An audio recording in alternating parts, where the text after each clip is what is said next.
Welcome, Legionnaires, to the Long Live the Legion podcast, where we talk about the Legion of Superheroes comic book team and break subjects down so that whether you're just out of the Legion Academy or you're a longtime veteran, you get to know the team a little better. I'm your co-host, Jim. I'm your co-host, Jay. And welcome to episode number 10. We're in the double digits now. What do we have on the mission monitor board for today's episode, Jay? Today we are going to do an in-depth, a deep dive into one of the most important Legion stories of all time. We're going to talk about Legion Lost. That's not hyperbole, is it? I'm not going too far on that. Certainly from the reboot era perspective, I don't think it's hyperbole, as we'll get into. Although I will say that I'm probably going to piss a lot of people off during this episode. Let's just go with this. Whether you're a big fan of this or not, when they make those lists of what are the 10 most important Legion stories of all time, this is always on that list.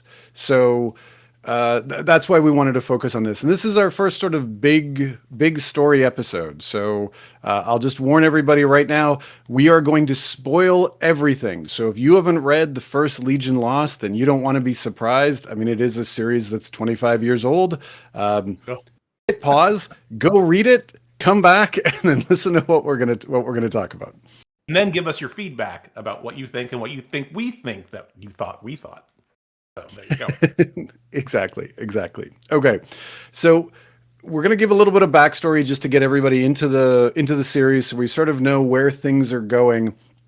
So what had happened is 5 years before this, they had rebooted the Legion. They had wiped away all the original continuity and came back with a brand new bunch of teenagers. And that series, and I know we've already said we're going to piss off a lot of fans, so I'll just say it. Sales on the reboot were never great. And by the time we get to this point in 2000, sales have cratered down, and they are at about 17,000 copies a month, which is, at the bottom range of what DC was publishing. Like, they're getting outsold by tons of different stuff. So DC basically said, okay, let's revamp this. Let's see what we can do. They got rid of the entire creative team. So writers, artists, everybody, and they brought in a new creative team. They brought in writers, Dan Abnett and Andy Lanning, and they brought in a new artist. They had just discovered this guy named Olivier Coipel, who nowadays is, at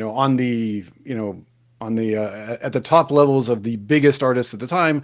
At this point, he was I believe it was animation artist from Europe. I believe he's from France. And he had come over, they took a look at his samples, and they basically said, hey, here's this book. Okay, so they wrap up the end of the Legion of Superheroes and Legionnaires run with, what's the best way to describe this, Jim? They basically destroy everything, or? Yeah, they pretty much turn the lights out and wreck the place on the way out. The place meaning Earth, primarily, So yeah, we have a scenario where we have a fairly utopian environment, and the United Planets is a nice place, and everything is happy, relatively speaking, except for the Fatal Five running around and the occasional other villains here and there. We even end up the prior writing and art regime with a beach story. And a story where they're essentially taking care of the Fatal Five pretty easily, right? So it's a much more positive story. And then once the Abnett, Lanning, and Coipel especially kind of come into the mix, it's a completely different story. It's extremely dark. It's extremely gritty. I think we could probably have a whole podcast on that. Kind of that change in theme, because I think it does have some problematic elements to it with regards to the Legionnaires being possessed by evil forces and doing horrible things to innocents and things like that.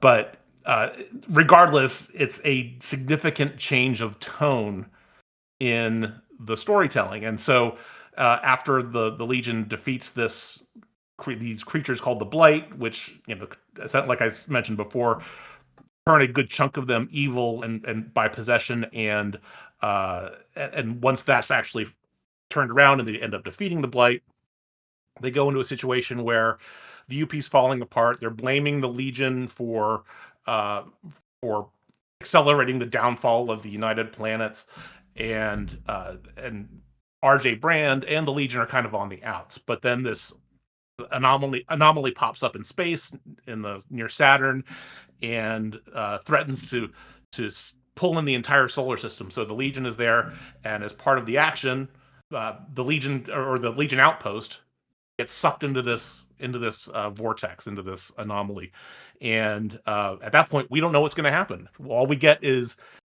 the fact that the Legion titles are being canceled. The Legionnaires and Legion of Superheroes titles are being canceled at that point. Yeah, and remember as well, like this was a standard, this was standard practice for DC at the time. Like if there was a superhero team or there was characters that they wanted to reboot or rebuild, step one was, I mean, I know it's going to sound funny to say, hire a British writer, right? And then step two is just make it as dark as possible. I mean, it had worked so well on something like Doom Patrol, and then you could kind of say that when Starman got rebooted during Zero Hour, and I'm sure there's tons of other examples that I'm blanking on, but that's basically the DC's modus operandi. So this was just another one of those. Hey, we hand this over to the Brits, we get a good young artist that nobody's seen before, and we make everything really, really dark. And for the most part, for DC, kind of always worked. Fans were fans of that. Like fans loved to see it. So there was one other thing we wanted to yeah, especially when we're talking about the 90s and the early 2000s. Okay. So one more thing we wanted to share before we get into this, and it is editor Mike McAvenny's, I hope I'm pronouncing his name right, his final sort of blurb in the last issue of the Legion of Superheroes before everything gets canceled. Right. So and again, this is the end of Legion of Superheroes version 4, number 125.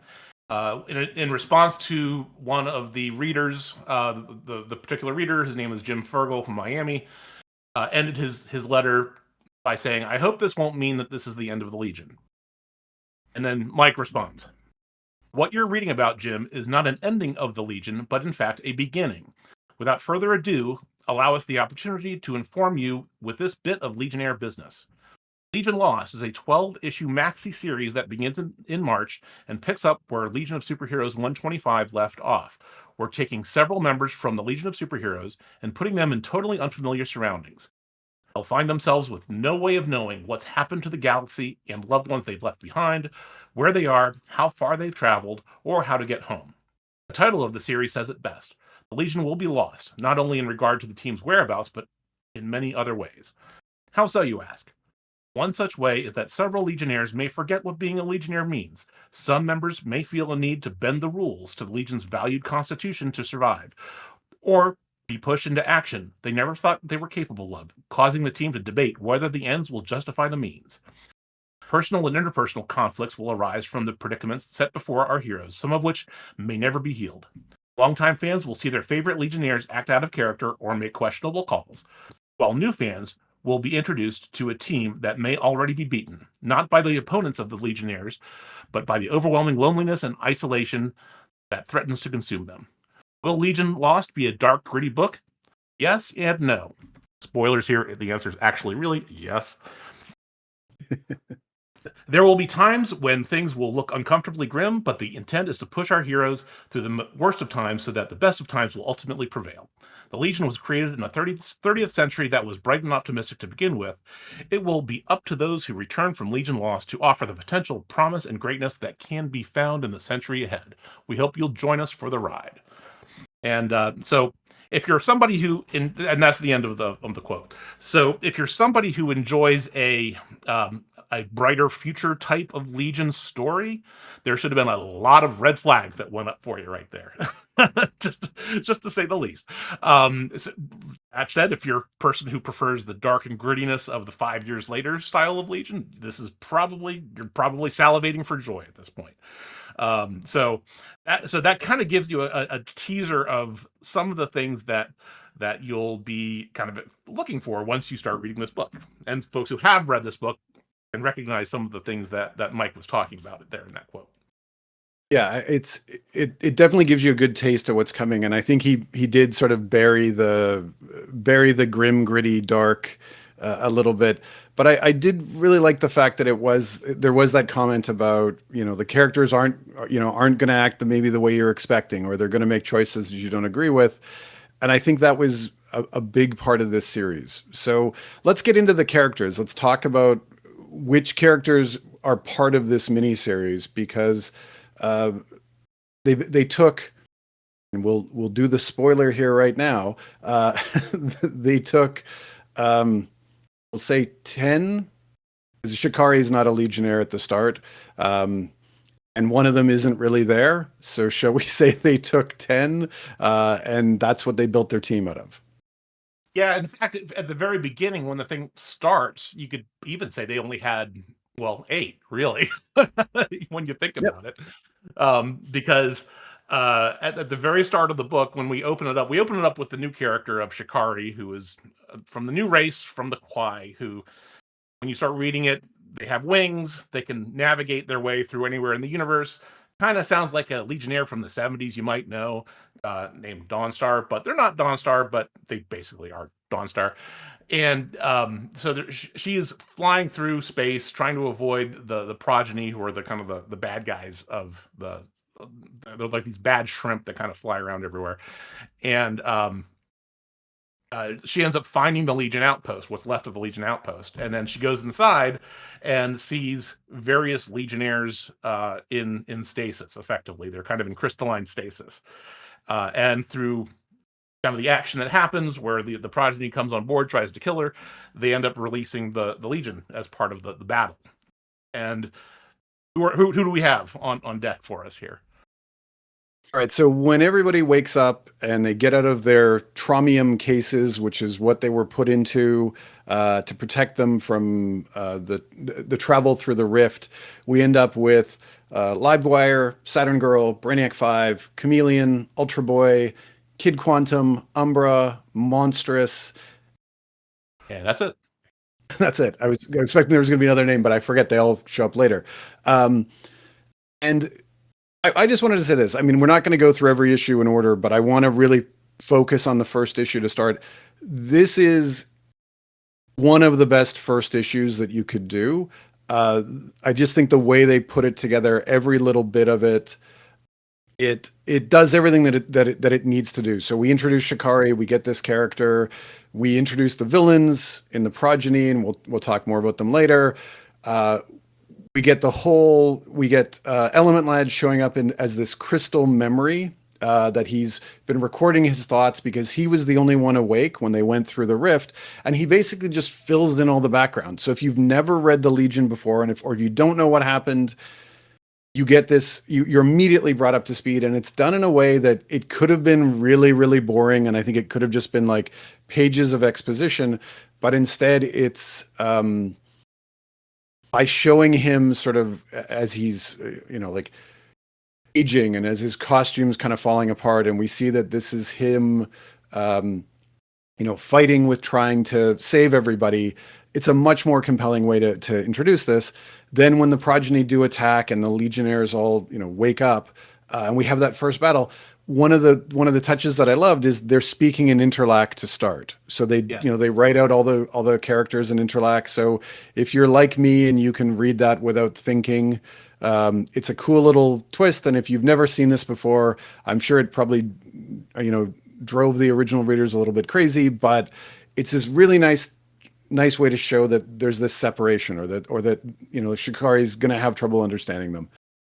Yeah, it was an interesting choice, though. It's an interesting choice, though, because I agree with you in that this is a great setup issue, right? I mean, they do a really good job, Abnett and Lanning, of kind of getting a new reader in, kind of from the ground up. If you're just picking up the Legion for the first time with Legion Lost #1, and getting up to speed on who the Legion is, right? What all this is. That said, when they go and start talking Interlac, it'd be great to have a kind of a translation key somewhere. You know what I I mean? agree. Yeah.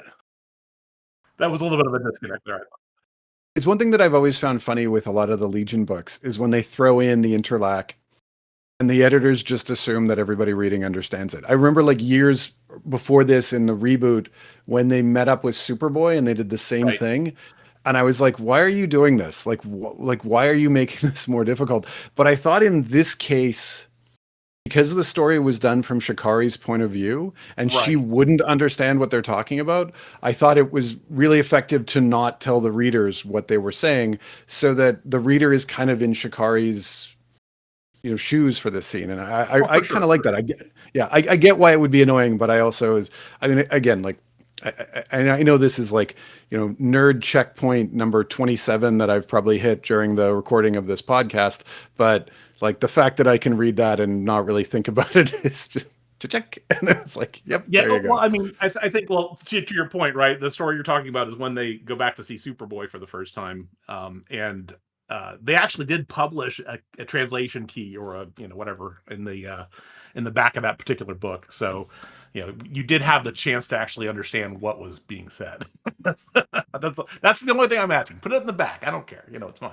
Here we go. I That mean, works. That these works. days you can just look it online, so no one cares. But at the time, that would have been a nice thing to have.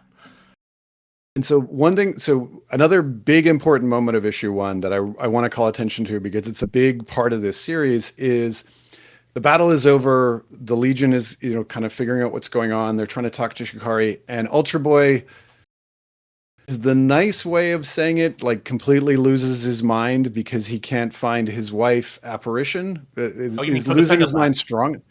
Yeah. And then suddenly Apparition appears and starts talking to them. And so now we have our 10th, right? No, ninth Legionnaire for the story. Yes. And Apparition shows up. We'll just go with spoilers. Apparition isn't actually there. This is a creation of Saturn Girl. Saturn Girl has actually just created Apparition so all the Legionnaires can see her. And they think they're interacting with her. They're not. It's actually, I mean, what would be the best way to describe this? Is this just a mental projection or is... That's exactly the words I was going to use. Okay, perfect. Then we'll go with that, mental projection. And that will become important as the series goes on because it's, as I say, it's not actually Apparition. So it's not actually his wife. So he calms down, he's cool, he's good. And we start trying to figure out what the problem is. And we realize they're out in the middle of a different universe. They have no idea where they are. They have no idea how to get home. They are lost. Absolutely. And then from there, that propels the actual, mission of the story, right? So as a couple things, they need to get home. They're trying to avoid this, this progeny folks, because they're trying to kill everything in their path due to some kind of racial purity type of scenario. And nothing around them works. And of course, the progeny is like the first group that they run into because, yeah, of course. And that's how they get an idea of the circumstances that they're in. Plus, you have Shikari kind of giving other backstory as well about the universe and the fact that she's from this tribal group that's very nomadic, and they move around quite a bit. But of course, the fact that she is a natural navigator is something that they can leverage to their benefit. Exactly. And so, just to kind of go back to a little bit of sales conversation here, just to get you a sense of what kind of an effect this had, just rebooting, canceling, and getting this new look. They are now over 20,000 in sales with this issue for the first time since mid 1999. So like a year. So they've already picked up probably about 5,000 new fans just by rebooting the book. And that's a gigantic number when, that's essentially almost a third of their readership. Right. Just gets boosted, right? So this is a big deal. Like this is a big jump. This is bringing a lot of new people onto the book, and this is bringing a lot of fans back. So it does really work. Can we just talk about the Kwai for a bit, since we already talked about Shikari, and they're a really important part of this series, and I think a really great introduction to the Legion universe. Yeah, go for it. Perfect. So, like, first, let's just put this on the table. I mean, I find it funny that we have found out that they never intended Shikari to be Dawnstar, even though as you look at it, you're like, this is Dawnstar. But the design, everything about her, and everything about the Kwai. It's a a race of aliens who can fly, and they're navigators, and they have this. They kind of talk about it as magic, almost this magic ability to find what they're looking for, right? So later on in the series, she leads them to this solid light pyramid because she says, I want to get them back home, and that's where she goes. And all the Kwai have this ability. They're all able to find a path, to follow it, and to get to locate what they're looking for. And it's a fascinating design. One of the things that really makes Shikari stand out is her battle armor, which most of the Kwai don't have, and the way she can shift back and forth. It's just a great idea of an alien race that I don't think anybody had really played with before. Like, I haven't seen that kind of magic slash science. And the Legion was, Abnett and Lanning are accused of not touching magic very much and avoiding it as much as they can. But this was one where they really kind of leaned into it. Yeah, in a lot of ways. I mean, it was techno magic for sure, right? Very very Warhammerish. Because Abnett and Lanning, that's one of their that's the well that they go to quite a bit for their bread and butter from a writing perspective is the Warhammer universe. And that's fine. I mean, Shikari was actually one of the more interesting characters of this particular of this maxi series, right? When you well, at least for me, when I was reading through it again, just because they put a lot of good, and this is something that's pretty consistent about Abnett and Lanning, generally speaking, is that they are amazingly good world builders, and they put a lot of thought into the Kwai and how what their culture is and how they do things and the whole nine yards around that. So I found that quite interesting because I'm really into I'm the kind of guy who really likes those first stories, those first issues, or the first books about it from a series where you get into that world building aspect. Like the Fellowship of the Ring is my very favorite of the Lord of the Rings trilogy, right? Because there's so much detail packed in that. So I was really enjoying that aspect of this particular story. Yeah, it's a really good thing, and the Kwai end up becoming important for the entirety of their run. Like, so they're really just laying. It's like you say, they're building foundations.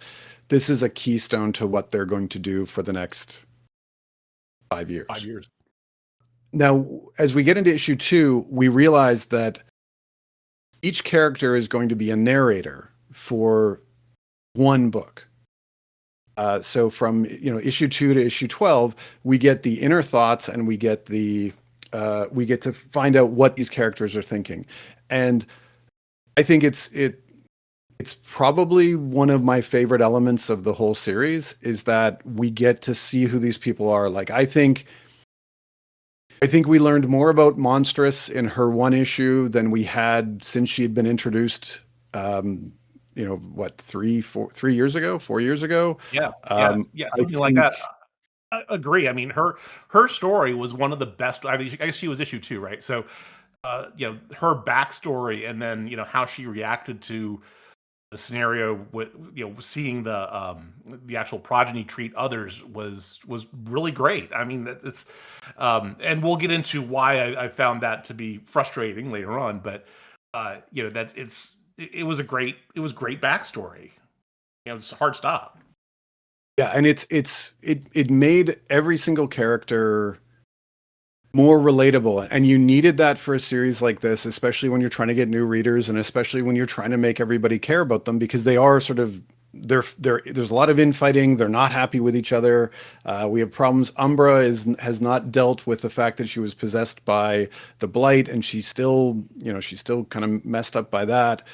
Well, that's a whole other thing, right? I mean, honestly, it's like the whole team should be suffering through that at some level. Right? I agree. And yeah, it was one of those. It was interesting that it was her who was kind of who had it the worst.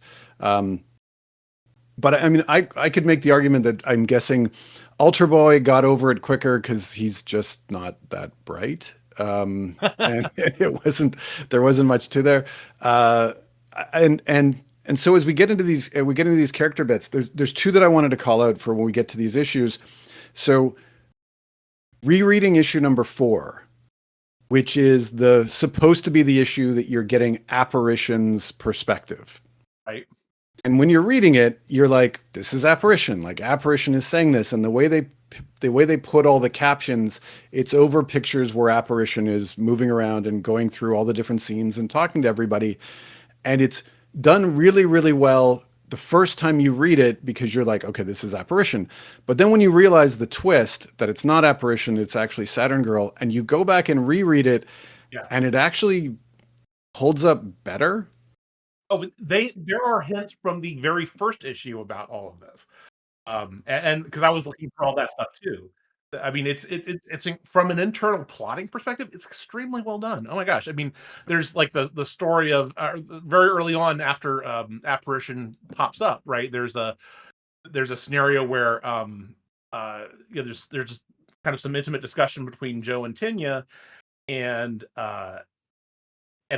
the dialogue box continues over with Saturn Girl, and Garth thinks that she's talking to him, but in fact, it's when you look back at it, it's the conversation that is happening with Joe and quote unquote Tinya, right? So the seeds are there the whole way through, and it's that particular aspect of it is amazingly done. So kudos to those guys. Yeah, no, it's quite good on that. And then the one other one that I wanted to call out as well, and I think it's issue. Oh, I'm going to get this wrong. I want to say it's 8. It's the one with Wildfire telling this, talking about his feelings and whatever. And he's the new Legionnaire. Like he's the one who wasn't a Legionnaire before everything kind of blew up, or he was barely a Legionnaire. And so he's seeing this team as he's seeing them falling apart, and he wants them to come together. And thankfully, they threw out the whole 2 personalities into one person that had happened in Reboot, and they threw out all of the, I would say, all of the bad choices that the Reboot creative team had done with Wildfire. And they just said, okay, we're going to write him the way he was written back in the Bronze Age. We're going to write him as this, somewhat arrogant, but he's actually, and really, he's always antagonistic, but at his heart, he actually believes in this more than anybody else. Like he really buys into the Legion culture and the Legion beliefs more than most. And they wrote him as a guy in his, I'm going to say like teenager, but I mean, at this point, I'm not too sure how old they're all supposed to be. Like we'll say 17. Does that sound about right? Yeah, they're about 15, 16. Right.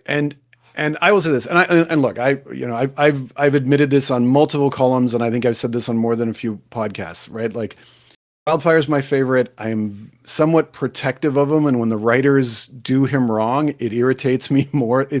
And this was, I thought, his best single appearance. I'm just going to say it's his best appearance post Levitz and Giffen.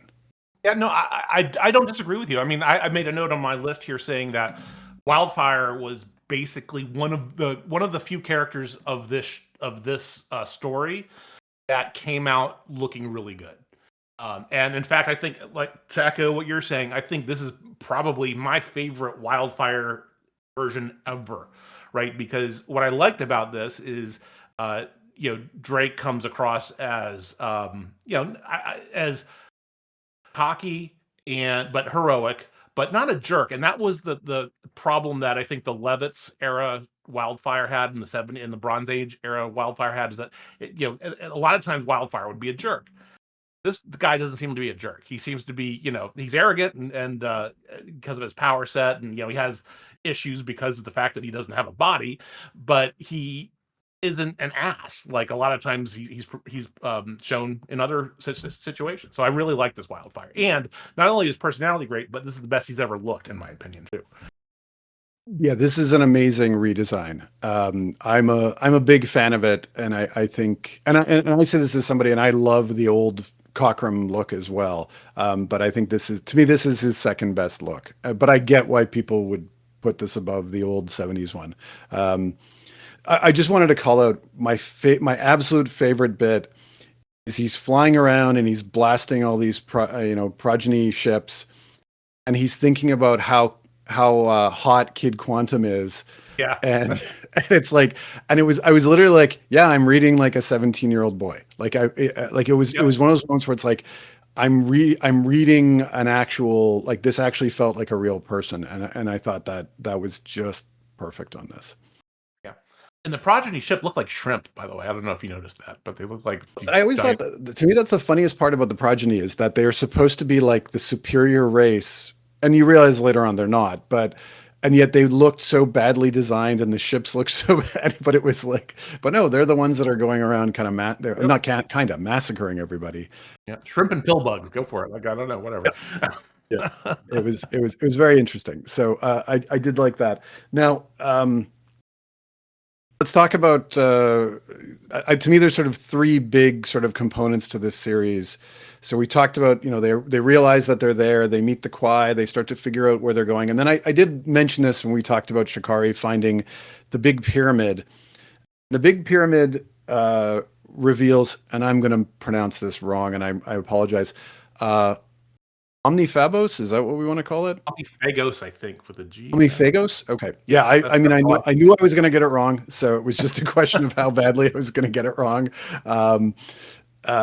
And so it's this new villain that they've introduced, and he's essentially imprisoned in this solid light pyramid that's just floating through space, and this being no, it basically eats energy and then gets bigger and bigger and bigger. Did I get that right? That's how I took it. Yep. Perfect. So this is a great thing where you're reading this and you're thinking, okay, this is just, hey, this is how big and dangerous this universe is. Now, of course, the Omniphagos is going to come back and is going to cause more problems, but it's a great, we get the Brainiac 5 focus, and another thing I loved about this is they got rid of Brainiac 5 being a complete ass, and they just made him a little bit of a jerk. But they humanized him so much, and this was a great issue for that. But it was one of those things where it was really kind of banging you over the head of we are not in our home universe anymore, and the sci-fi elements just get ratcheted up to like 1,000 at this point, because for sure. they think it's a pyramid covered in dust, and they realize that's just space dust that's covered, and it's everything about it was just amazingly done, and the science behind it worked so well. And we're seeing also the kind of the the problems between some of the characters. I mean, Umbra isn't very nice for most of this, and then she actually can't handle fighting against somebody who is fighting in a situation where she's surrounded by light because she lives in the darkness, right? So nice little character bits there. Well, I mean, and that's, I guess, one of the things that I had a little bit of a challenge with, from based on, Mike McAvaney's article, right, where he says, well, people are, characters are going to be, at each other's throats, or they're going to have friction, all that kind of stuff. Basically, it's Umbra that's the source of most of the friction for the first half of the series, just because, she's just being a giant jerk. And then we get to the point where I think it's the next issue where Lightning Lad is trying to goad Imra into just help her out. And then, of course, all hell breaks loose, and her dark side kind of becomes merged with Imra's psyche, and then there's all kinds of things going on the ship, and then of course Apparition disappears because of Imra's situation, and then of course because he's so codependent, Ultra Boy freaks out and is like, okay, where's my wife again?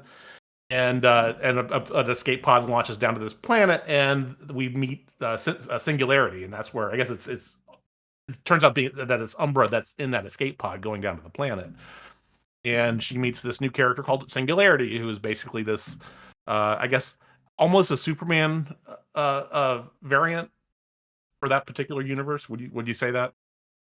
I would say that yes, Singularity would be a great character on our sister podcast, the Men of Steel podcast. Indeed. So cheap plug there for everybody. Yeah, he is definitely sort of the Superman variant, and his reveal is one of my favorite parts of the whole. Even though I'm not a fan actually of the whole Umbra plotline, I didn't really like how they did, like Saturn Girl going in, and then these shadow monsters come alive, and and she suddenly has no fear and no filter, and Umbra kind of becomes this, even worse than she had been before. But the reveal that Singularity was this Superman whose planet didn't need him anymore because they had become a utopia, so they put him on another planet and basically surrounded him with microscopic mind control devices that made him think he was still on his home planet and he was still fighting crime, but in reality he was on a ghost planet because he wasn't needed anymore. Like that was just that, like, wow. Like again, didn't see it coming. It was this great reveal that happened, and it kind of asks that question of like, yeah, what do you do when you don't need your superhero anymore?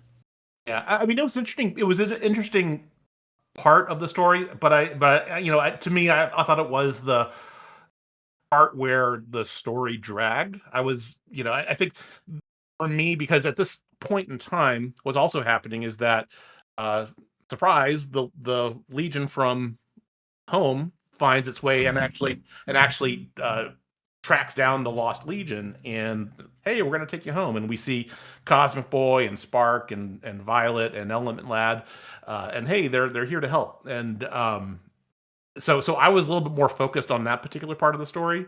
So all this stuff, these shenanigans with Singularity were really kind of a drag for me, because I was just like, I was kind of getting done with the Umbra is just kind of this raging bitch story.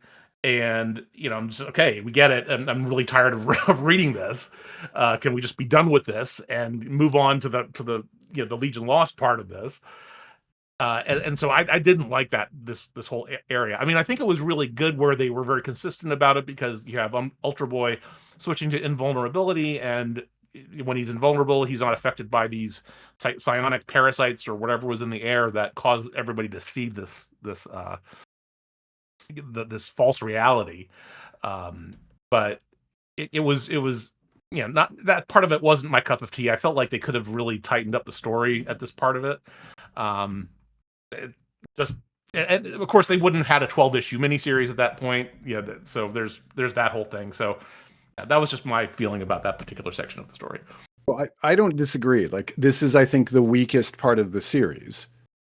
And as much as I did enjoy that reveal of Singularity, like, okay, this is what this planet has done to him, to get to that point isn't the greatest.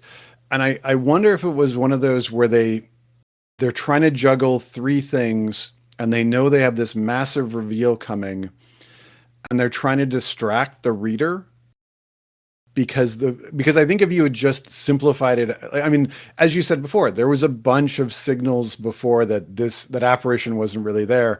And I wonder if they hadn't of, kind of thrown all the, I always use the spaghetti at the wall metaphor. If they hadn't just had a ton of spaghetti and they said like, okay, but we're going to, hopefully nobody's going to see this coming, so that at the end of issue, and I think it's 8, 9, they're all gone. Maybe it wouldn't have worked, or sorry, maybe it would have been, people would have seen it coming more, or they would have clued into it quicker. Because I agree, like, I think if there's one big failure of this book, or as far as the characters go, is I don't think they did it. I don't think they fixed Umbra, if that makes any sense. I think everybody else had sort of their growth. But like Umbra just kind of had hey, I lost all my inhibitions, and I'm as you said, I'm a complete bitch. Oh, no, I'm fine. And there was never a moment of her going like, and I thought they could have, the issue where she was relating everything, that was the issue that should have been, hey, I need the Legion, or hey, this is part of this. Like, I think like if I had done this story again with the hindsight of being, 25 years later, her against Singularity by herself and realizing she's going up against in a battle that she can't win and she needs help, like just that moment of her going like, yeah, I actually need these guys to come because this is a problem that I can't solve. That might have been enough, like just to get her onto that point, but we didn't even get that. Yeah, no, agree. I mean, we kind of get to that point at the end, and she kind of apologizes because especially there's a lot of bad things said between her and Monstrous specifically. Um, and I never really feel like that gets settled well enough before the end. Um, and yeah, so that whole piece didn't really work for me. I mean, again, I felt like she was the real source of all of the tension in the team, um, up until the end of this particular story, or part of the story, because that's when we get the other big reveal. Is because once they get Saturn Girl and Umbra in the same room, and they kind of do whatever techno mumbo jumbo they do to fix everybody and put Tasmia's dark force back in her body and all that kind of crap. They knock out Saturn Girl, and poof, then all the illusions disappear. The Legion from the quote unquote real world disappears, as well as Apparition, of course. And then now Imra becomes the bad guy, or the bad girl in the team. That's the source of the tension with everybody else. I'm just going to go on as I'm rewriting the series bit. Sorry, just so I don't forget this. Just imagine if there had been a scene where you had Umbra and Ultra Boy and Kid Quantum, who all were possessed by the Blight, actually having a conversation about how they got over it. Because you could have Ultra Boy go, I never got over it. I just cling to my wife 10 times as hard. And then he has the moment where he realizes he can do it by himself. And you have Kid Quantum sort of entering into that leadership role that we'd see her getting into in the Legion. And you have Umbra finally realizing, like, yeah, these are people I can talk to, or these are friends. Like, I can actually let my emotions out. And that could have fixed that whole section. And you still could have had Singularity. You still could have had some fights. Yeah. You still could have had Saturn Girl lose control, and then all the illusions go away. But just those moments, and I think that was, like I say, I think that was the one character they kind of missed on. So you alluded to it. The big reveal that Saturn Girl is the villain, and let's not say villain, but let's say that she's been manipulating them. Is that a nice way of putting it? Yeah, manipulating them for the third time, as far as I can tally, in the or losing control for the third time in since the beginning of the reboot environment. And it's like, okay, this trope's getting old, guys. So especially when this is a core character that you think is central to the team. I mean, I get this is where we have the things that McAvaney was warning against, or warning about, kind of coming to the fruition, right? Where you have these heroes that are not acting very heroically, and that I'm not sure that's something that I like in my Legion of Superheroes, to be honest with you.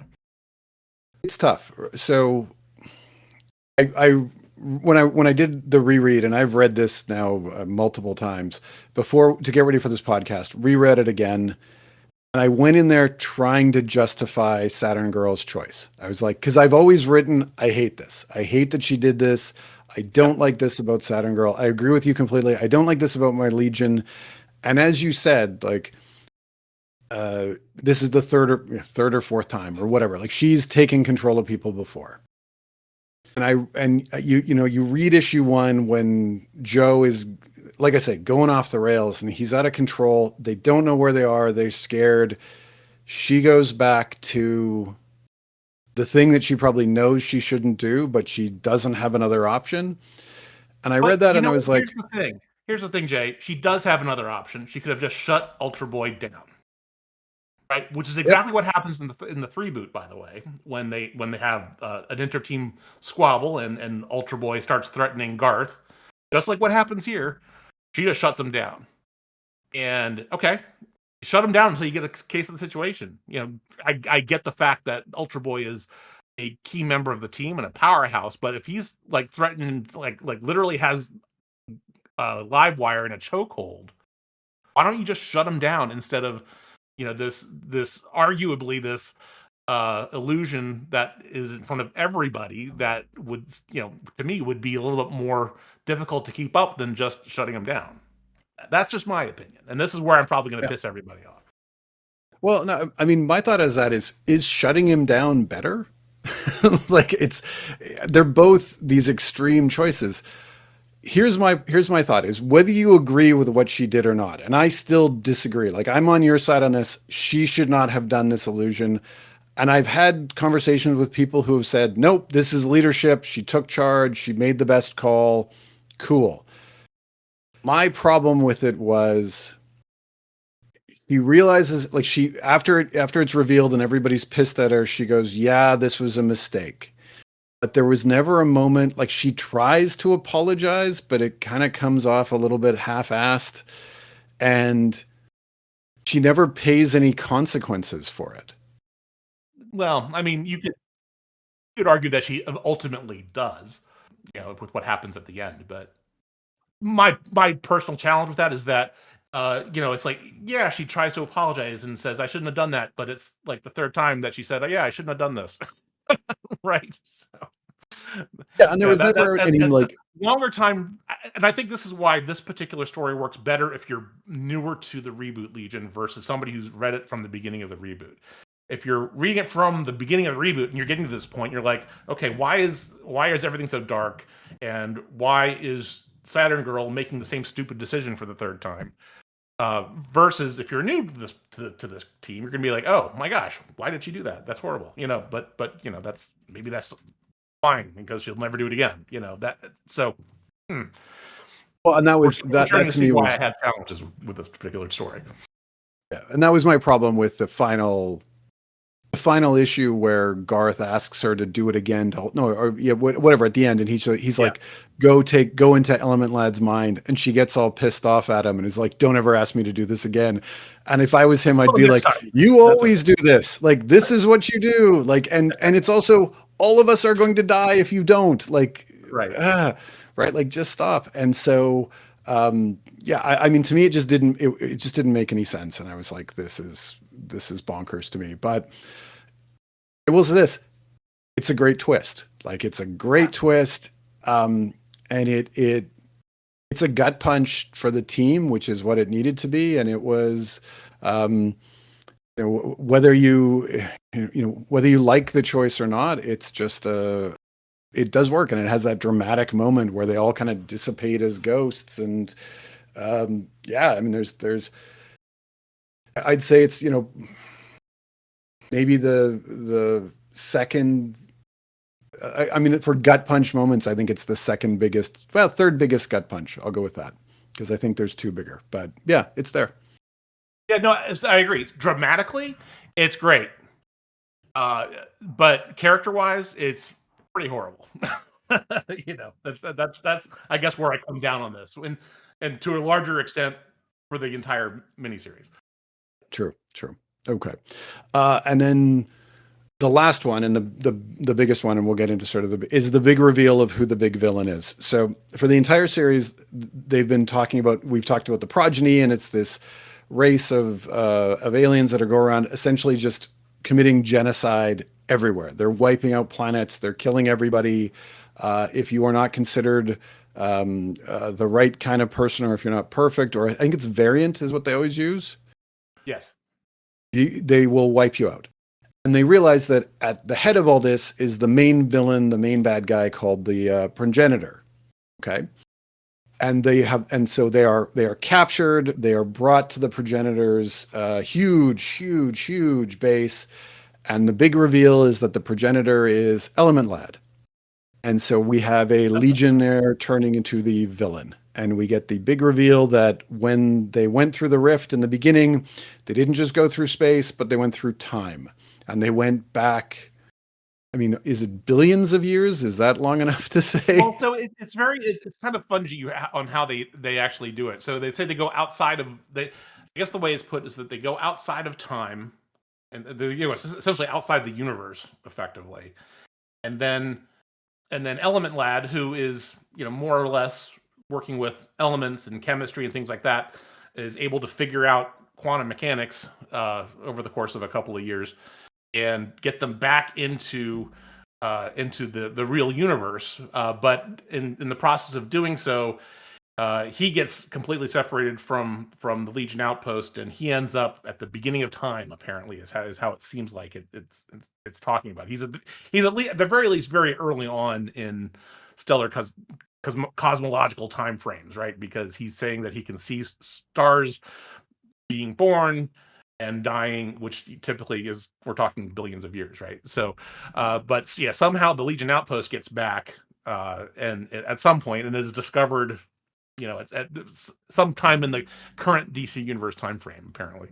But yeah, it's a very odd story, but the net effect of it is that Element Lad becomes a godlike figure because he starts playing around with the creation of life among different worlds and things like that. Yeah, basically you take his powers and you go to the nth degree, and now he is, helping along the development of amino acids, and he's helping along abiogenesis, and he's creating, whole societies and whole worlds of planets, and then when he gets bored, kills them all, and then goes to the next and goes to the next. And I mean, Crazy. one of the things that I think it's kind of semi-played as a joke, but when you actually think about it, it just hits even harder. He's calling everything like a blinky or a blinker because Yeah. they blink out of because it's, when you're talking about billions of years, like the lifespan of one being is nothing, right? So he brings the Legionnaires back because he kind of remembers them, even though it's been such a long time ago, and he wants to talk to them again. And he, fixes Livewire's arm. Livewire's always had a robotic arm for this entire series, and it becomes human again. He essentially saves Brainiac 5's life by stopping a brain bleed that would have, I think, killed him in like a decade. Something like that, yeah. And then still is kind of zoning in and out. So maybe he remembers them, maybe he doesn't. And the Legion is like, do we trust this guy? Like, is he still our teammate, or is he this new villain? And that's the question that they have to answer. And they get their answer in what I'm going to say, to me, this was the biggest gut punch moment of the series, is when he kills Monstrous like you'd swat a fly. Yeah. Monstrous is begging. Yeah. I was just going to say I guess the issue leading up to it, and this I thought was really cool because I really liked this particular issue, despite the end of Monstrous at the end of it, because of the dialogue. The dialogue in here was really good, and not only that dialogue between Element Lad and his former teammates, but also the debate they had internally when they're like, "What do we do about this guy?" And they end up coming to the side of, well, we need to basically say, until we have reason, until we have cause to say he's a psychopath, we need to, it's innocent until proven guilty, basically, right? We can't do anything. We have to assume that the real Janna-Ra is in there somewhere. But once they get to that point and Monstrous is killed, then that's the signal where it's on, and we gotta take him down or die trying. I think it was in this issue. One of my favorite lines is when they're like, "Well, what are we?" Or maybe it's issue 12 where they go like, "Well, why would we do this?" And I keep wanting to say Lightning Lad, sorry. And Livewire says something like, "Well, this is why we formed the Legion. Like, right. This is why we're here. This is why we're doing this." So they end up fighting back against him. But yeah, I mean, this moment, for the entire series, Monstrous has always been portrayed as this character. And I even think in the reboot is maybe the most idealistic of all of them, the one who's the most positive, the one who's kind of wants to be friends with everybody and gets along with everyone. And she's the one who, even as Umbra is treating her like crap, she'll still, this is my teammate and I'm going to still try to help. And she's the one who's super welcoming to Shikari at the beginning. And, she's one of those characters, she's the complete opposite of how she looks from the outside, right? Right. It should be said that, of course, the reboot, she also underwent various, physical and personal changes so that she was less Hulk or Thing-like, depending on what era you're talking about. But here, she's very by the time we get to this point in the Legion, by the time it ends, and by the time Legion Lost starts, she's very consistently portrayed as this, very nice, very kind personality and character.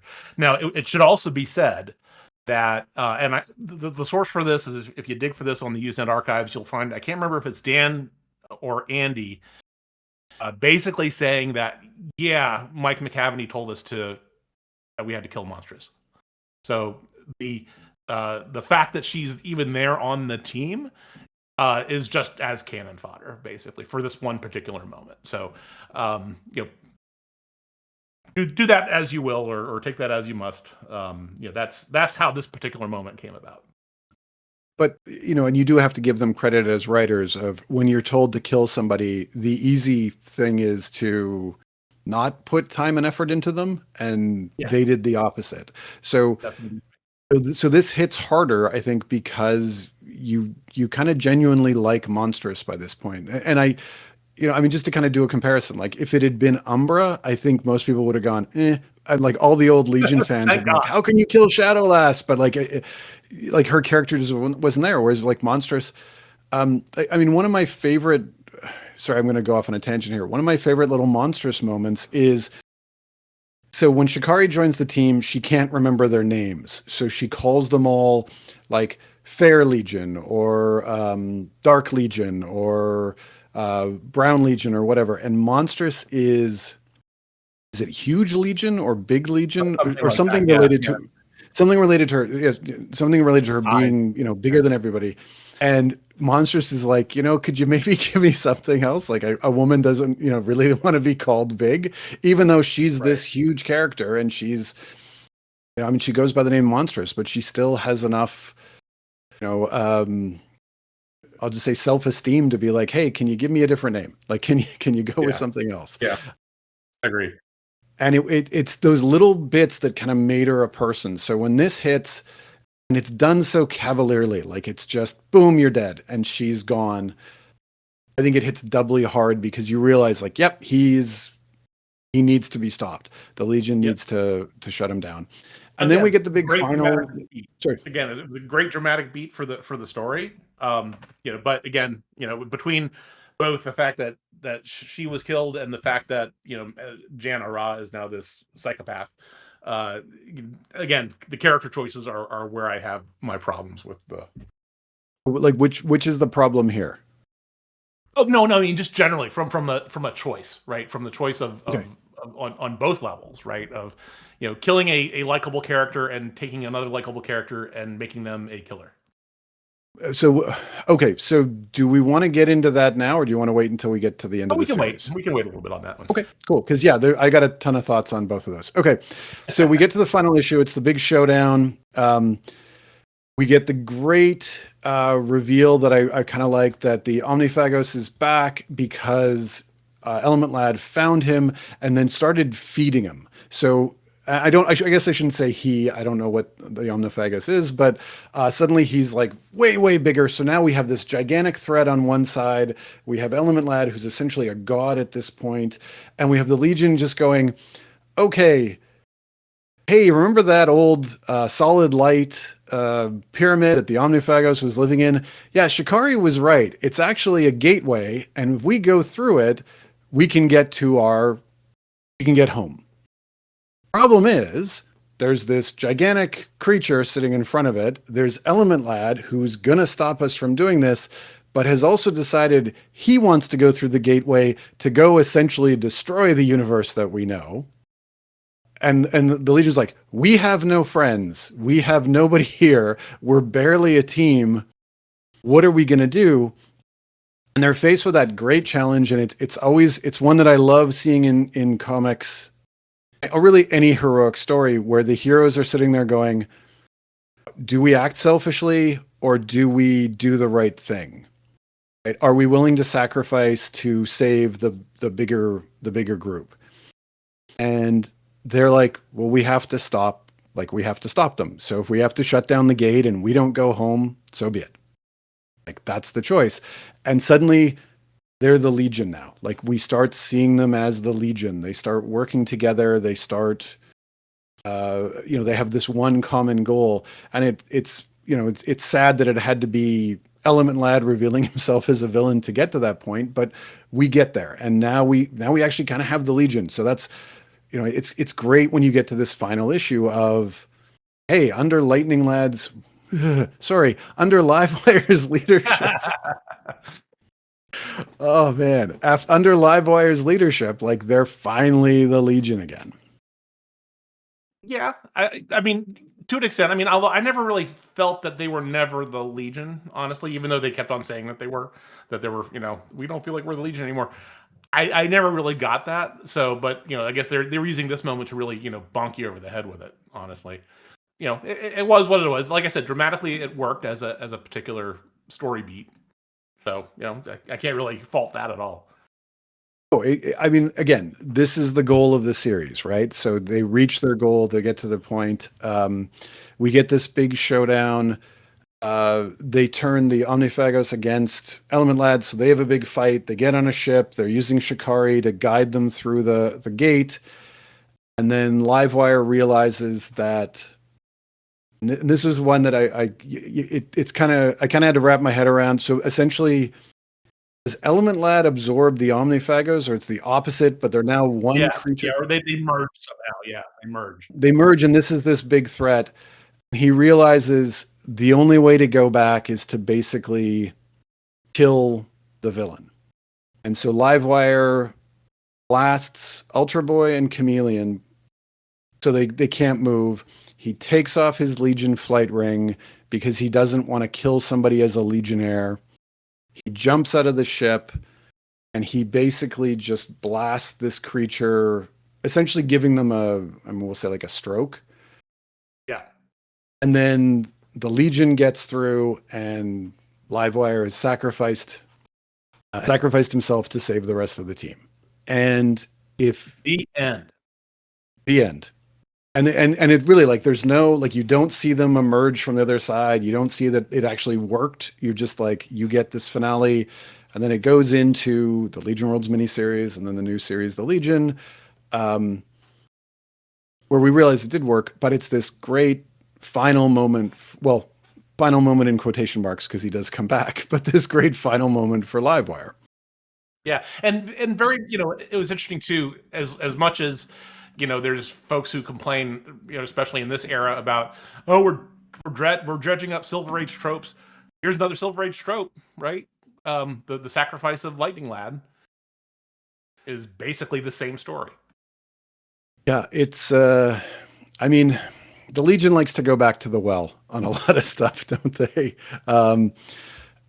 This one, however, like, I think they at least gave Livewire a nice, like, he's the one who pulls the team together. Like, his leadership is, and again, you mentioned this before, it's a lot of like slamming hitting you over the head with this idea, but they really wanted to give him these final moments of like, yeah, Livewire is the guy who they're listening to, and Livewire is maybe the bravest member.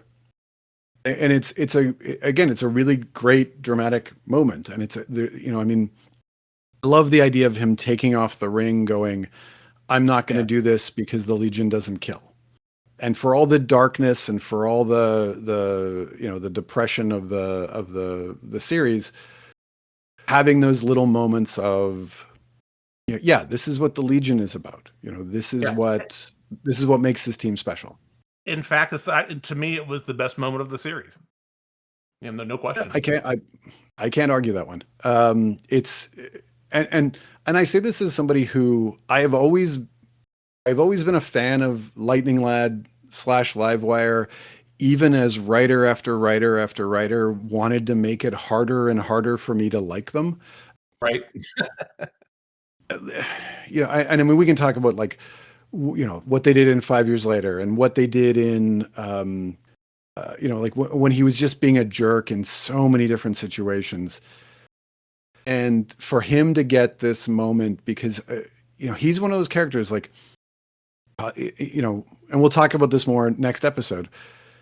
Cosmic Boy gets his props, and Saturn Girl gets her props, and it seems like Lightning Lad / Livewire never does, and he finally gets it, and he finally gets that moment, and like, thank God they didn't retell his origin story, because that's the only other cliche they could have hit.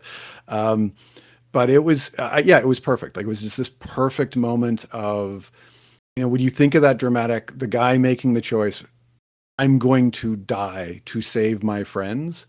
Um, it just works, and it worked so well here. Yeah, agree. So what else, when we take a look at the whole kind of story as a whole, I mean, what worked for you, when besides this particular moment, right? This is obviously I think the best part of the story, the sacrifice at the end, because that's a big theme for the whole story. So, but what else in the story over 12 issues worked for you? That we haven't talked about, That we have not talked because we've Well, we've you we've can covered a commend bunch of us this. what So we have, because we've talked about a lot of stuff. So. I will say this, like, I think the biggest thing that worked for me is it's just we finally get focused on the characters. And I think if there's one huge weakness about the reboot Legion is that they kept throwing so many characters in and so many characters in, and you never got to feel who these people are. Like you really never got connected to a lot of them. And in these 12 issues, like like we already said this about Monstrous, but I'll say this, like, this is the first time I cared in the slightest about Kid Quantum. This is the first time that they really got into Chameleon when he wasn't just like I mean, all of his stuff before had been like, I have a crush on Spark, but I have way more chemistry with Censor, and it's just a badly written. I don't even know what's going on. Um, like I said, I think the character work for me was the best part. Like, I actually liked Brainiac 5, and Brainiac 5 got one of the best moments as well for him, revealing that he didn't know how to get home, that he was faking it, that he was like, he's sitting there working on this new drive, and Saturn Girl's like, "Hey, I'm going to apologize." And she gets this glimpse of one of his thoughts, and she's like, "You don't know what you're doing. Like, this is all pretend." And he's like, "Yeah, I don't know how to get home. I don't know where we are. Even this, my brain can't figure out." And those things, like, those are what really hit. Like, you cared about these people by the time you were done. This is the first time I've liked Ultra Boy in the entire reboot run, and it's like, and that to me is the best part. Well, I'll disagree on a lot of the character stuff, but I won't get into that specifically yet. um, but for me, what really worked were like essentially the plot twists were really well done, as well as like this stuff we also mentioned already, right? The internal consistency between a lot of these story beats, right? So like you mentioned, going back and doing the reread, you can see little hints here and there where, yes, where you can get the tell that apparition really isn't there, right? Extremely well done. And then a lot of like I said earlier as well, the dialogue, whether it was people debating particular scenarios, just general banter back and forth, so good. I mean, and in an era where the last steady Legion that we had horrible dialogue, this was just so refreshing to read. I felt like I was reading a book. It was I loved it. It was great. Um, Wildfire, I mentioned before, was probably my favorite character in this whole story. You mentioned the way they kind of made Brainy less of a jerk. Another high point, and then the sci-fi again. Like I just thought it was cool that they even brought the concept of a rosette into the Legion. That was really neat. Even though it kind of looked like more of a ring world for me, but even still, I mean, it's really cool to have that kind of thing in a story. So the sci-fi, those sci-fi elements were really cool, I thought. So what did not work for you? I hate to do this because I understand that drawing a comic book is and hitting deadlines is one of the hardest things that a person can do. And as someone, as I've mentioned before, I can't draw stick figures. So for me to criticize art, I always feel bad doing this. Me, when you get Olivier Coipel's pencils, and this is early in his career and they're still beautiful. And then when you get issues where it's Pascal Alix, Pascal Elite. I'm probably pronouncing Alix, like I know I'm pronouncing his name wrong. I'm sure he's a really talented artist, but like that shift was so jarring. And it kind of took me out of a lot of those issues. And I think it really hurt those stories. Yeah, I agree with this moment because it was, and I had this too. This is why I was just. It was kind of like going through, just drinking glass, and a lot of times going through this because I just did not enjoy the art at all. And so I was wondering about this. I couldn't find any confirmation when I was looking online, but but Pascal is also another Frenchman, and so I'm wondering if he and Olivier knew each other, and because they both start around the same time as well. So I'm wondering if they knew each other and they were like, "Hey, man, can you help me out with this?" Um, but the other thing I wondered here too, and I think this is a commonality, and this is common from the Legion of the Damned storyline to this storyline, and even into the Legion ongoing. Man, Andy Lanning's inks. I mean, I because when you look at the Quapel stuff and the Alix issues, they both have Lanning as the inker, and he is such a heavy inker, and it just brings me down. There's so much darkness on the page. I mean, it's like dude went to Hobby Lobby and they had a clearance sale on black ink or something, and he just stocked up because it's all over the place. I mean, and I get that some of this is for mood, but I was just thought it was very, very heavy. I mean, you don't have to pen over every single pencil, right? It just seemed way too heavy, and that was why I just didn't like it. I think it might be just an Andy Lanning thing. I don't know, because I did notice that in other work, I'll have to look for other illustrations where Quapel is not inked by Lanning to kind of get a better comparison. But the fact that Quapel and Alix both had Lanning as the inker, they both had that same heavy style. It just took me out, and I just that the art is probably the worst thing about this particular series. Which again really breaks my brain. So first thing, so just as an aside, hopefully he didn't go to Hobby Lobby because we just shouldn't be going to Hobby Lobby. This is true. But Again, this was 2000. but yeah, I mean, I always so this is why I always feel bad saying this, because you know how important an inker is. Like you see there are so many examples of like pencilers, and you see the original pencils and you see how they looked when they saw print, and you're like, oh God, like what Yeah, happened there? And well, it was, I mean, I don't want to pick the wrong name. I think it was Vinnie Coletta, who, like, some artists were like, don't ever let this guy touch my stuff. But he was so right. fast that Marvel just kept giving him, because he could get it done so quickly. Yeah. Yeah, I mean, so all you have to do to compare is look at Coipel's pencils in the Legion, because Lanning's not inking those. Yeah, he is. He is for a lot of them. Yeah, he is. Oh, I thought it was somebody else that they had. I thought they had gotten somebody else there. Sorry. Pretty sure. And I'll take a look, but yeah. So yeah, there's that bit of it. So the other thing that didn't work for me, and this is where I'm going to disagree with you about the characters, was, I mean, to me, I mean, again, we talked at length about Saturn Girl and the choices there. I think a lot of this comes from my perspective of a Legion reader who was reading it from the beginning of the reboot, right? I came on board with the beginning of the reboot, reading it from, reading it all the way through. You get this moment, the Saturn Girl stuff. I'm just like, here we go again. I don't want to see this story again. We've already seen this story. So to me, that was a bad character choice. Again, I'm going to disagree with you about the Ultra Boy stuff. I mean, the whole, we got a glimmer when Abnett and Lanning first took over. We got this glimmer that there may be a growth from this codependence crap between Joe and Tinya. And before you know it, we're back at Ultra Boy. Where's my Imra? Or where's my Freudian slip there? Where's my Tinya? And going crazy over, oh, I can't find my wife. I need my wife. Blah blah blah. Okay, yeah, we get it. We've been seeing this story for 5 years. Fine, here we go again, right? And then the other thing too, right, is that there's that weird moment where, because Imra's been playing this role so long, you get this kiss between this passionate kiss between Ultra Boy and Saturn Girl. And there's this weird fetish that's going on around this time in DC and the Legion, where you had to have Saturn Girl with either Cosmic Boy or Ultra Boy. And that's weird. I don't know why, but it from like the beginning of the reboot all the way up through like 2010, there's this crap going on. And I'm like, just stop it, guys. Just stop it. You know what I mean?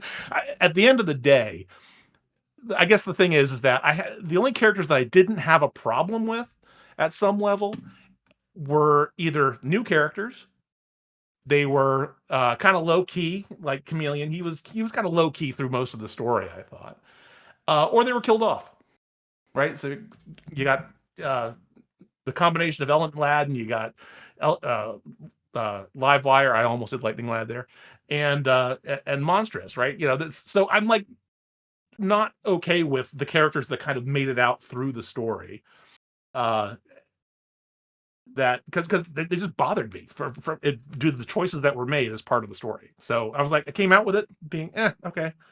So that's why it didn't really hit for me from a characterization perspective.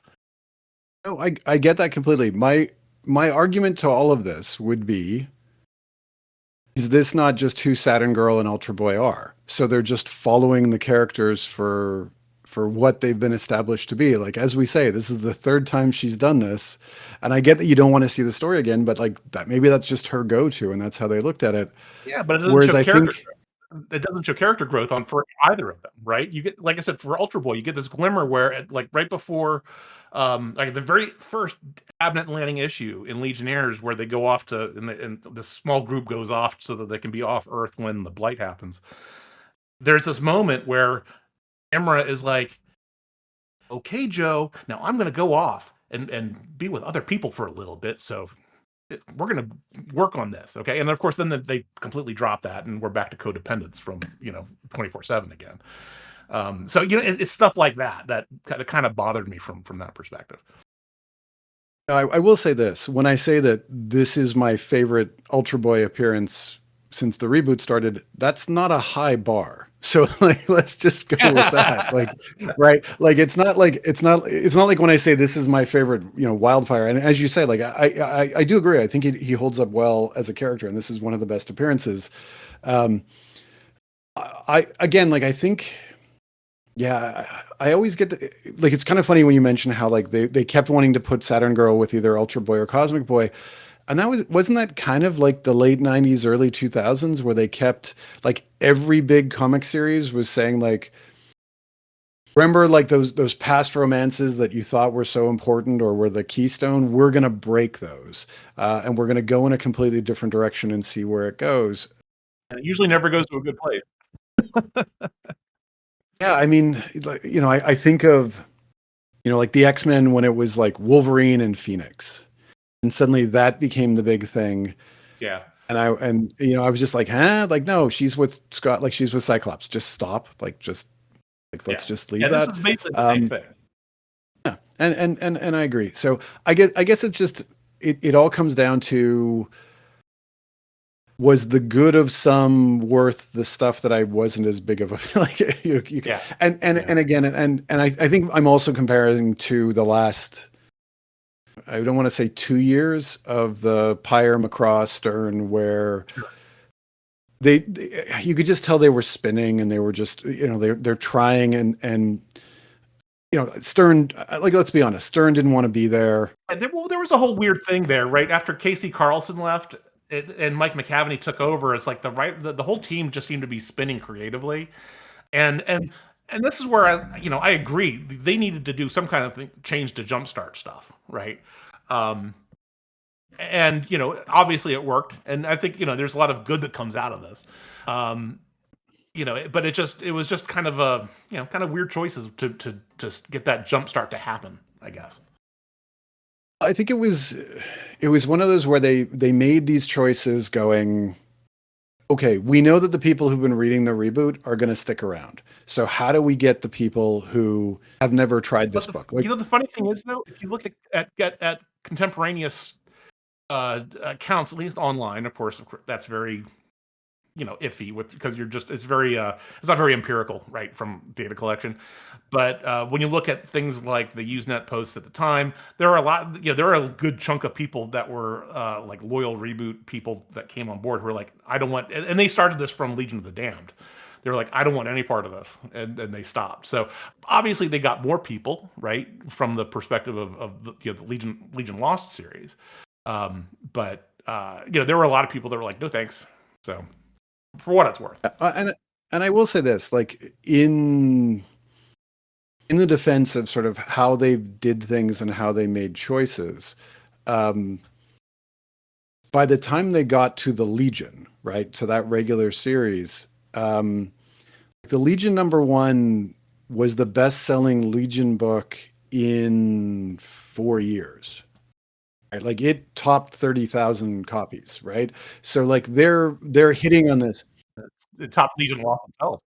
Yeah, like they're bringing in fans, like they're bringing people. They've almost doubled their sales by the time they get to the Legion. So yeah, I mean it always comes down to, and this is one thing that I think is always tough as a longtime Legion fan, is who you picture the characters to be, and you kind of and what you want to see happen, and then whenever anybody goes opposite of that, you kind of go like, Yeah, well, yeah. I mean, granted, right? 100%, I'll agree. A writer can do whatever it is they want. They're given the keys to do whatever, right? And I think, and that's I think part of the challenge, though, right, is that as you look at the entire run of DNA, is that I think it needed to be compressed a little bit because you definitely get the feeling that that more was going to happen, but you never got to it, which was that's problematic in itself. But yeah, writers can do what they want. That's fine. I'm just saying that from the perspective of certain people, that didn't. Some of this doesn't land as well as it probably could have. There's some, and like we've been talking here, there's some things I really like about this story. The characterization and choices of how the characters portray themselves is generically not one of them.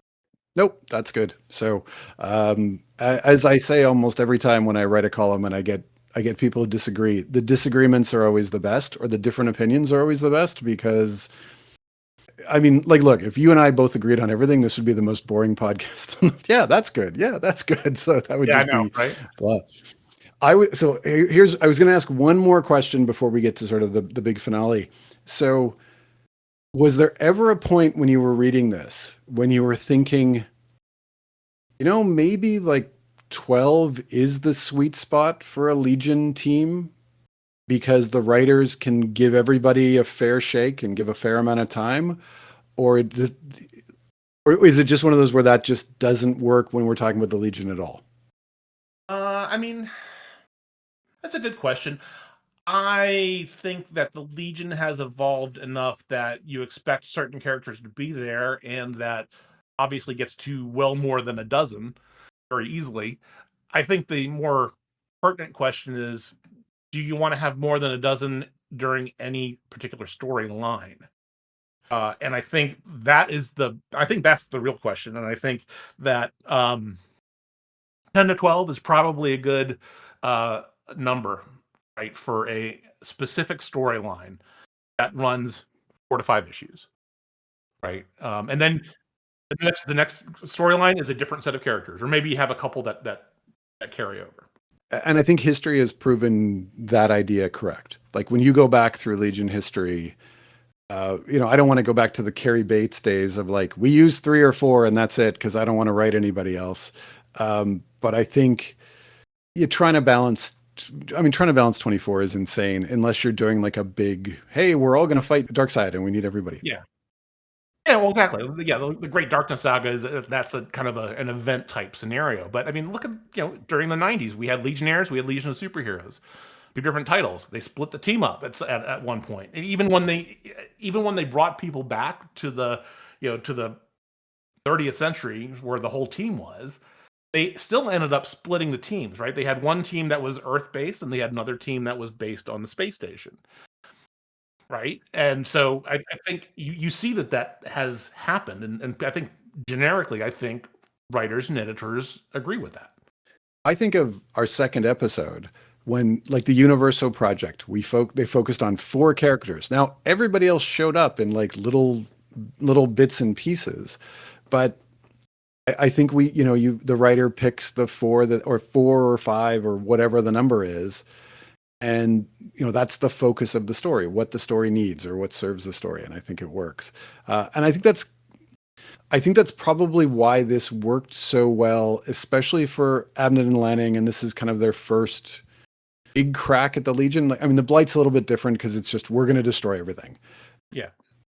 You could see them getting their heads around the characters and getting their heads around writing. And yeah, there's a few mistakes that don't hold up as well, but I think for the most part, you can see them getting more and more comfortable. Which leads For to sure. the last question, which is always when we talk about these stories, is should somebody read this?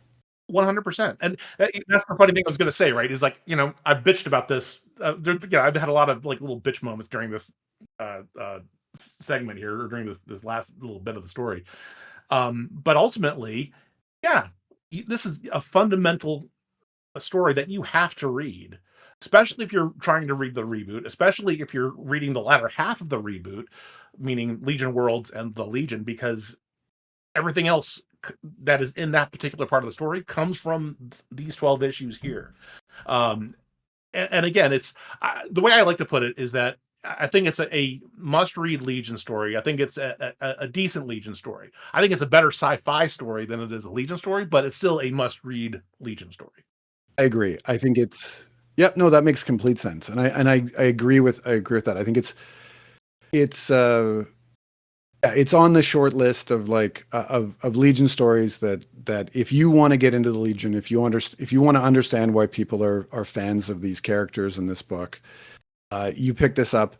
And I think it just leads you into Legion Worlds and Legion, and the Legion, and I mean, you've got that 5 years of stories to kind of get into. And when you're all done that, you'll be as angry as everybody else that they rebooted it and we go to the reboot. Exactly. It's definitely I think it's like I would recommend this over a lot of other stuff. And I think if you're a new Legion fan and you're trying to figure out where to start, this is a great place. Even with, I mean, essentially, I don't want to say nitpicking because there are some big issues, but even with the problems, like it's still just a really entertaining story, and the story beats hit, and the dramatic bit beats hit, and yeah, I'd highly recommend this. I mean, and I believe so. This is on DC Universe, right? Correct. Oh yeah. So if you go to the DC Universe app, you can read the individual issues, or you can read the collected version of this, which is it's kind of interesting. They took the Legion and they made two collected editions. So the Legion Volume 1 is essentially the Legion of the Damned storyline and Widening Rifts, which set up Legion Lost. The second is the Legion Lost story, and then there's a separate Legion Lost tab for them as well. Ironically, we don't get any other collected versions of the Legion until you get to the Foundation storyline.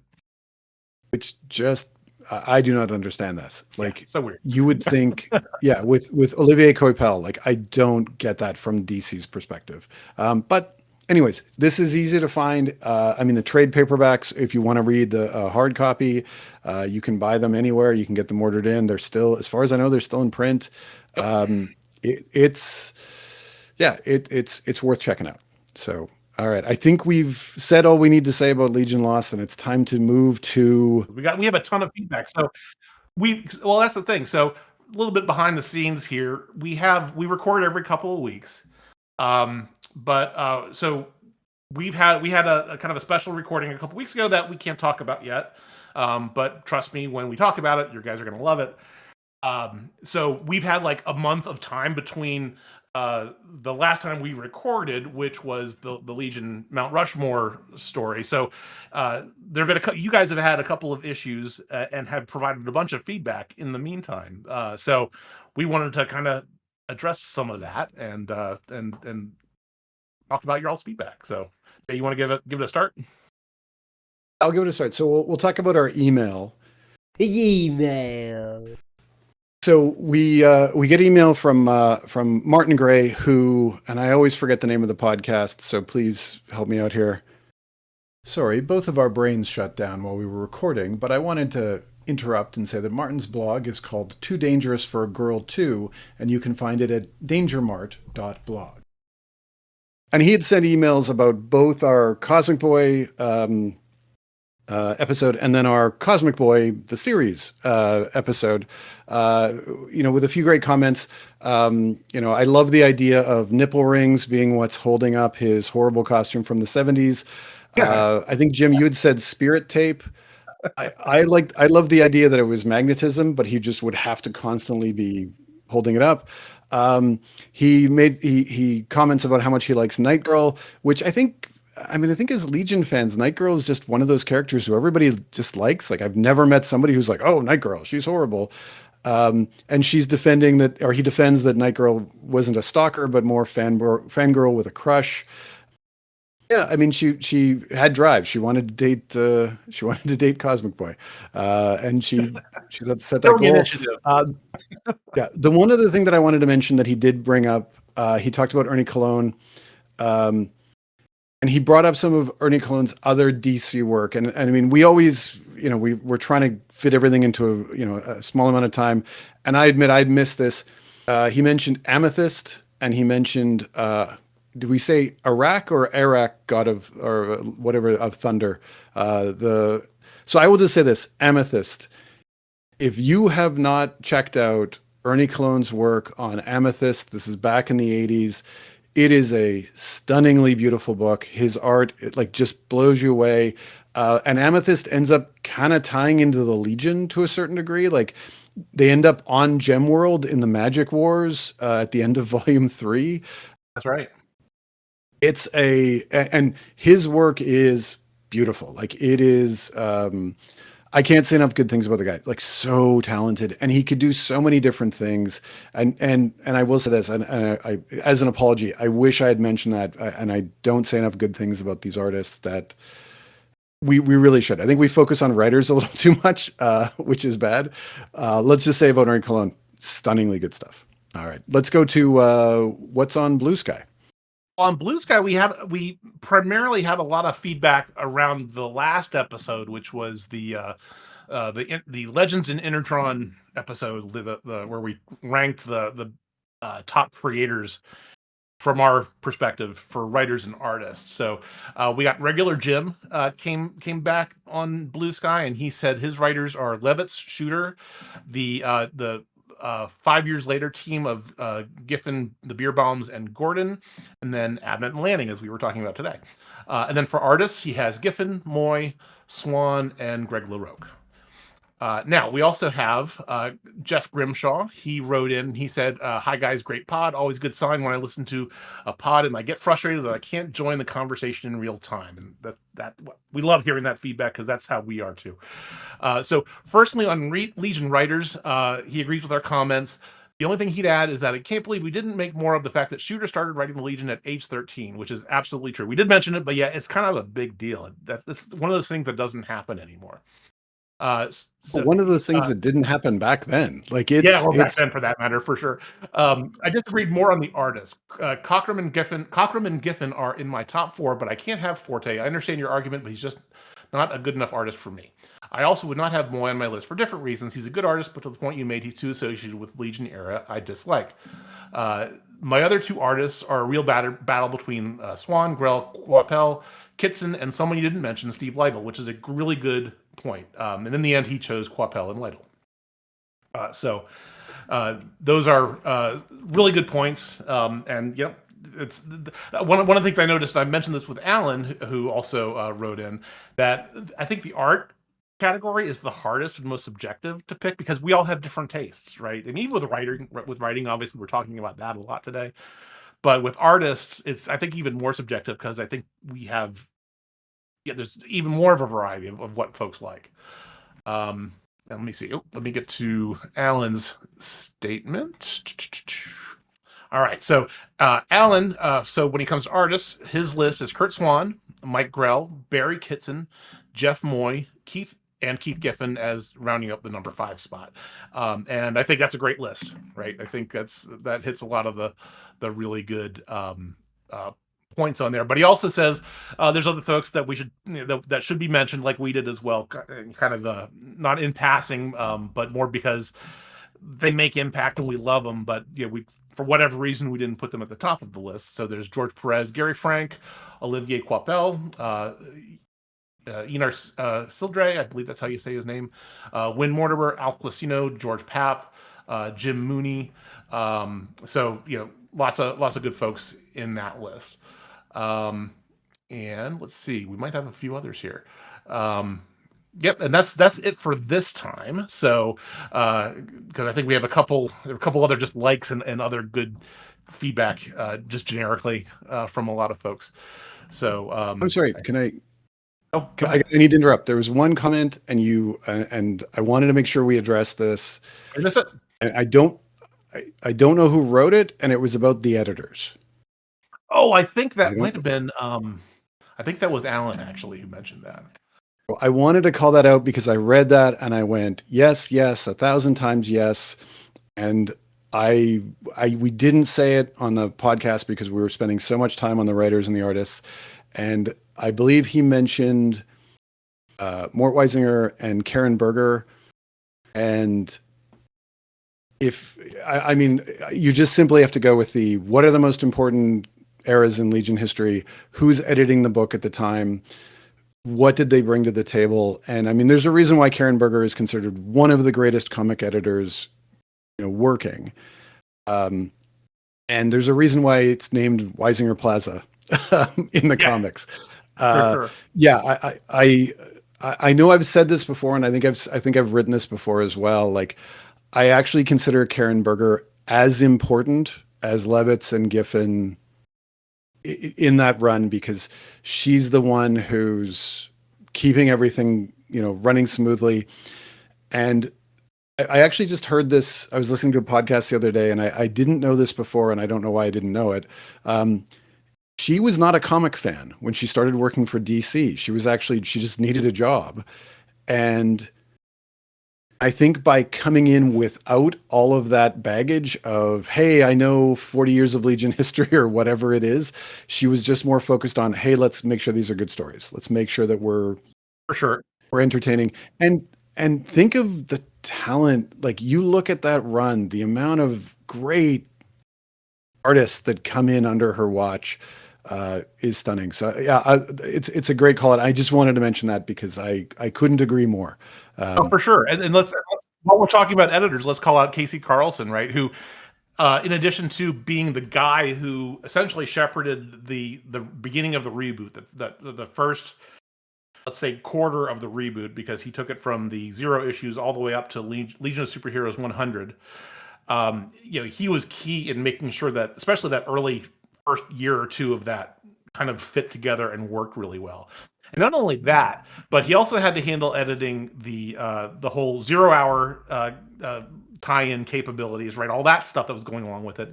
And not only that, but his first issue was the issue where they destroyed Earth in Legion of Superheroes. And so he had to wrangle, Keith Giffen and editorial and all this stuff, and basically fight for that issue to be published at all in his first go around, his first assignment. So Comics Archaeology on Blue Sky had a really good post on that this last week. And it's just worth reading. You got to read it because it's just a crazy story. So definitely want to mention Casey as part of that as well. Yeah, great call there. Great call. Okay. I believe we are, unless there's anything that I've missed, I think that's good for this week. Yeah, I think we have covered as much as we can cover for one day. Perfect. So where can everybody find you on the internet?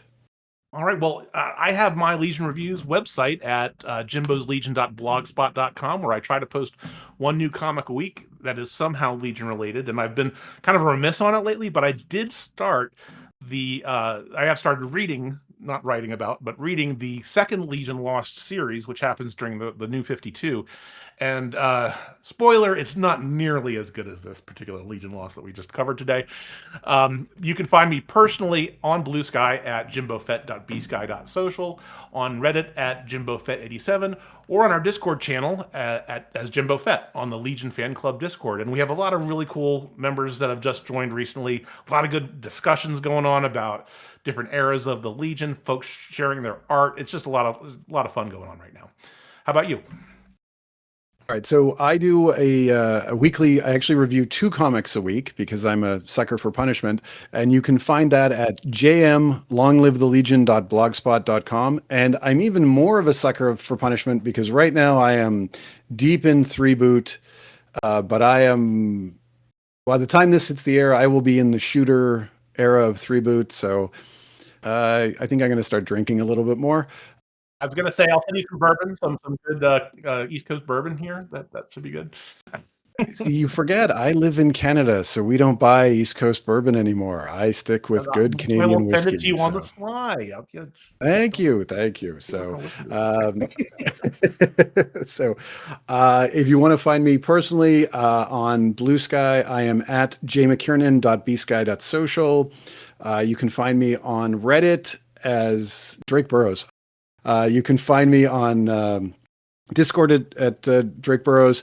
And as Jim just said, we've had a bunch of new people joining the Legion fan club on Discord because of this podcast. And so first, welcome. I'm so glad to see new people joining.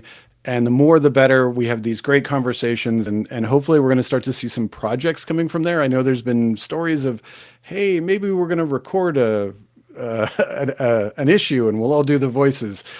Just a chance for us to completely geek out and talk about the Legion. And I think that would be great. One last thing, if you want to find our podcast, we are on Blue Sky. Just look for Long Live the Legion. And if you want to email us, send it to longlivethelegion2025@gmail.com. Did I miss anything? I think that's it. And so we'll wrap it up with that. And until oh gosh, I can't even talk at the end of this. And we'll see you next time. And until then, long live the Legion. Long live the Legion.